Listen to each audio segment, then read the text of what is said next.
ഞാൻ രഹസ്യം പഠിക്കുകയും അതെന്റെ ജീവിതത്തിൽ പ്രയോഗിക്കാൻ തുടങ്ങുകയും ചെയ്തപ്പോൾ മുതൽ എന്റെ ജീവിതത്തിന് ശരിക്കും ഒരു മാസ്മരികത കൈവന്നു. എല്ലാവരും സ്വപ്നം കാണുന്ന തരത്തിലുള്ള ഒരു ജീവിതമാണ് ഇപ്പോൾ ഞാൻ ദിവസേന ജീവിച്ചു കൊണ്ടിരിക്കുന്നത്. 4.5 ദശലക്ഷം വിലയുള്ള ഒരു വീട്ടിലാണ് ഞാൻ താമസിക്കുന്നത്. പ്രാണനെ പോലെ ഒരു ഭാര്യയുണ്ട്. ലോകത്തിലെ മനോഹരമായ സ്ഥലങ്ങളെല്ലാം ഞാൻ വിനോദയാത്ര നടത്തിയിട്ടുണ്ട്. ഞാൻ പർവ്വതങ്ങൾക്ക് മുകളിൽ കയറിയിട്ടുണ്ട്. സാഹസിക യാത്രകൾ നടത്തിയിട്ടുണ്ട്. ഇതെല്ലാം സംഭവിച്ചത്, തുടർന്നും സംഭവിച്ചുകൊണ്ടിരിക്കുന്നത് രഹസ്യം ജീവിതത്തിൽ ഉപയോഗിക്കാം എന്ന് മനസ്സിലാക്കിയത് കൊണ്ടാണ്. നിങ്ങൾ രഹസ്യം ഉപയോഗപ്പെടുത്താൻ തുടങ്ങിയാൽ ജീവിതം തികച്ചും ആശ്ചര്യകരമാക്കാൻ കഴിയും. അങ്ങനെയാകണം, തീർച്ചയായും അങ്ങനെ തന്നെയാകും. ഇത് നിങ്ങളുടെ ജീവിതമാണ്. അത് നിങ്ങൾക്കായി കാത്തിരിക്കുകയായിരുന്നു. ജീവിതം എന്നത് കഠിനവും ദുരിതപൂർണവുമായിരിക്കണമെന്നാണ് ഇതുവരെ നിങ്ങൾ ചിന്തിച്ചത്. അതുകൊണ്ട് തന്നെ ആകർഷണ നിയമപ്രകാരം നിങ്ങൾ ഇതുവരെ അനുവദിച്ചത് കഠിനവും ദുരിതപൂർണവുമായ ഒരു ജീവിതമായിരിക്കാം. ഈ നിമിഷം പ്രപഞ്ചത്തോട് ഉറക്കെ വിളിച്ചു പറയുക: ജീവിതം എത്ര എളുപ്പമാണ്, ജീവിതം എത്ര മനോഹരമാണ്, എത്ര നന്മകളും എനിക്ക് ലഭിക്കുന്നു. നിങ്ങളുടെ ഉള്ളിൽ അഗാധതയിൽ ഒരു സത്യം നിങ്ങൾ കണ്ടെത്താൻ വേണ്ടി കാത്തിരിക്കുന്നുണ്ട്. ആ സത്യം ഇതാണ്: ജീവിതത്തിന് നൽകാൻ കഴിയുന്ന എല്ലാ നന്മകളും നിങ്ങൾ അർഹിക്കുന്നു. ജന്മസിദ്ധാന്തമായി നിങ്ങൾക്ക് അതറിയാം. അതുകൊണ്ടാണ് നല്ല കാര്യങ്ങളല്ലാത്ത അവസ്ഥ അനുഭവിക്കുമ്പോൾ നിങ്ങൾക്ക് അസ്വസ്ഥത തോന്നുന്നത്. എല്ലാ കാര്യങ്ങളും നിങ്ങളുടെ ജന്മാവകാശമാണ്. നിങ്ങളെ നിർമ്മിക്കുന്നത് നിങ്ങൾ തന്നെയാണ്. നിങ്ങൾ ആഗ്രഹിക്കുന്നതെന്തും സാക്ഷാത്കരിക്കാനുള്ള വിശിഷ്ടമായ ഒരു ഉപകരണമാണ് ആകർഷണ തത്വം.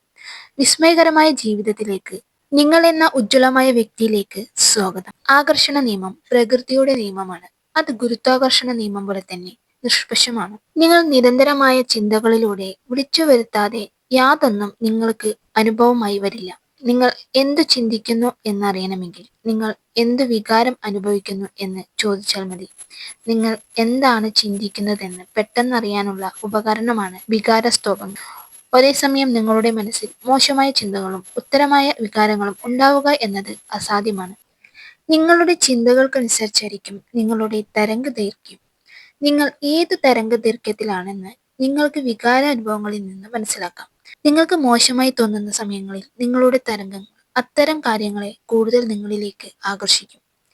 നിങ്ങളുടെ വികാരങ്ങളിൽ സുഖാനുഭവമാണെങ്കിൽ കൂടുതൽ നല്ല കാര്യങ്ങളെ അതിശക്തമായി നിങ്ങളിലേക്ക് ആകർഷിക്കപ്പെടും. സുഖമുള്ള ഓർമ്മകൾ, പ്രകൃതി ഇഷ്ടപ്പെടുന്ന സംഗീതം തുടങ്ങിയ ഉപാധികൾ നിങ്ങളുടെ വികാരങ്ങളെ മാറ്റാൻ കഴിയും.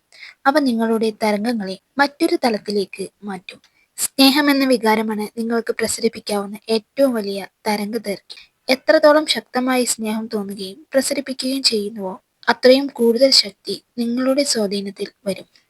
ആദ്യഘട്ടം ആവശ്യപ്പെടുക എന്നതാണ്. പ്രപഞ്ചത്തോട് കൽപ്പിക്കുക: നിങ്ങൾ ആഗ്രഹിക്കുന്നത് എന്താണെന്ന് പ്രപഞ്ചം അറിയട്ടെ. പ്രപഞ്ചം നിങ്ങളുടെ ചിന്തകളോട് പ്രതികരിക്കും. രണ്ടാമത്തെ പടി വിശ്വസിക്കുക എന്നതാണ്. നിങ്ങൾ ആഗ്രഹിച്ചത് കിട്ടി എന്ന് തന്നെ വിശ്വസിക്കുക. പതറാത്ത വിശ്വാസം എന്നാണ് ഞാൻ ഇതിനെ വിളിക്കുക. അതുണ്ടാവണം. അമൂർത്തമായതിനെ വിശ്വസിക്കണം.